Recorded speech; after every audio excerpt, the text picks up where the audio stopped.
Oke, kita bahas kali ini tentang diare pada anak ya, teman-teman. Jadi apa yang harus kita ketahui kalau misalkan, di rumah kita ada anak kecil atau anak kita sendiri yang diare. Nah, yang perlu pertama kita ketahui itu ada definisinya ya. Diare itu ketika frekuensi buang air besarnya lebih sering, misalkan anak kita itu 2 sampai 3 kali sehari. Ini bisa lebih, bisa sampai 5 kali, 6 kali. Kemudian konsistensi fesesnya itu biasanya lebih padat, ini menjadi lebih cair. Nah, kalau terjadi itu ya kemungkinan kita diare. Penyebabnya apa aja? Ya kita harus tahu penyebab ya supaya bisa kita cegah. Penyebabnya tuh makanan terkontaminasi. Ketika kita mengolah makanan dengan tidak bersih, bisa terkontaminasi dari lalat, dari kuman-kuman yang lain. Kemudian higienitas diri yang kurang, misalkan si anak tangannya pegang sana pegang sini terus masukin makanan ke mulutnya, itu bisa jadi. Dan ketika imunitas rendah juga bisa meningkatkan risiko diare, apalagi jika ada makanan terkontaminasi dan higienitas diri yang kurang. Selain itu biasanya pada kasus alergi pada susu formula, jadi beberapa case anak itu memang intoleransi terhadap laktosa pada susu formula. Nah, untuk mengatasinya biasanya dokter-dokter anak merekomendasikan susu-susu yang bebas laktos, seperti itu. Nah, apa yang harus saya lakukan nih kalau misalkan anak saya atau adik kita terjadi diare? Yang pertama, lakukan tata laksana awal nih di rumah dengan cara memberi Oralit. Jadi 1 bungkus Oralit, supaya gampang ya, kita larutkan aja dalam 200 cc air hangat, diberikan kepada anak kita itu sendok per sendok, jangan langsung diberikan di 1 gelas tuh, takutnya anak kita jadi mual, jadi muntah, seperti itu. Nah, ketika anak kita masih biasanya konsumsi ASI, ya ASI tetap diberi.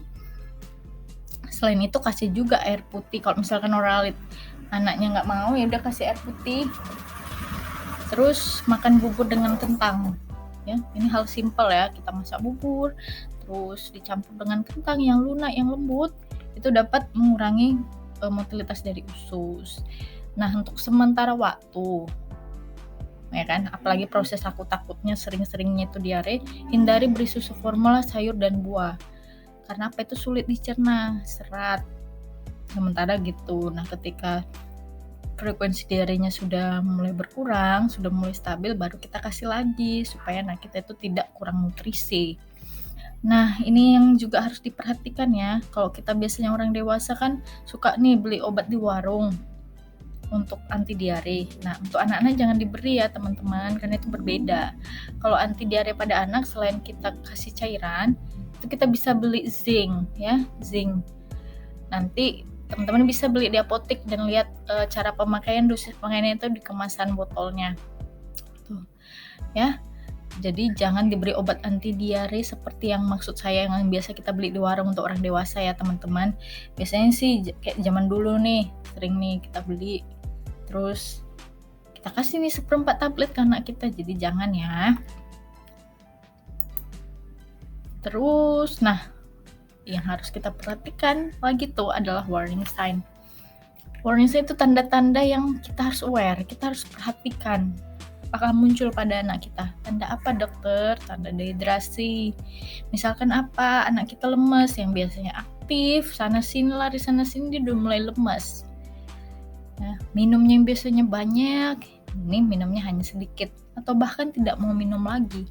Bibirnya kering, matanya cekung, nadinya cepat, CRT lebih dari 2 detik. Apa tuh CRT? CRT capillary refill time. Gimana cara mengetahuinya dok, memeriksanya? Jadi jempol si anak kita tekan ketika merahnya itu kembalinya lebih dari 2 detik, kemungkinan anak sudah memasuki tahap yang namanya dehidrasi. Tapi ketika belum, mudah-mudahan sirkulasi, peredaran darah anak itu masih aman, jadi masih stabil, seperti itu. Nah, jika terdapat warning sign, segera bawa ke dokter atau ke fasilitas kesehatan terdekat seperti klinik atau puskesmas. Jadi nanti kan di assessment lagi tuh sama dokternya, kemudian dikasih tata laksana yang lebih tepat, seperti itu.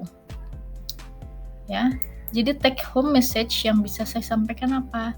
Pertama, kitanya jangan panik, karena kan kita yang akan merawat anak kita yang sakit nih. Jadi kita jangan panik dulu, lakukan tata laksana awal yang tadi saya sebutkan, kasih Oralit, kasih cairan, kasih air putih, kemudian beri bubur sama kentang. ya kan, tetap beri ASI jika sebelumnya masih kasih ASI. Sementara itu, nah kalau misalkan muncul tanda warning sign, sudah kita terapi nih tapi tidak ada perbaikan, ya udah segera datang ke dokter untuk dilakukan tata laksana yang tepat dan cepat, seperti itu ya teman-teman. Jadi demikian simple things to know kali ini, semoga bermanfaat.